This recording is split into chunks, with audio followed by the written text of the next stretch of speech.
想唔想知點解蜂蜜放幾千年都唔會壞啊？唔好以為加咗防腐劑，其實蜂蜜本身就有保命法則。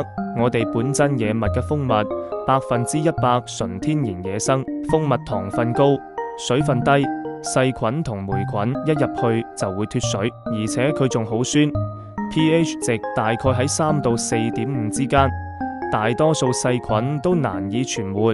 蜜蜂採花樣蜜時會吐出自身嘅酶，產生少量過氧化氫，呢個就係天然防腐劑啦。再加上蜂巢密封性好，好似個天然保險櫃，細菌根本入唔到去。考古發現，古埃及墓入面3000年前嘅蜂蜜罐，啲蜜都仲可以食，只要唔亂加生水或者用污糟嘅匙羹去挖，蜂蜜就可以一直保存。本真野蜜就係咁神奇。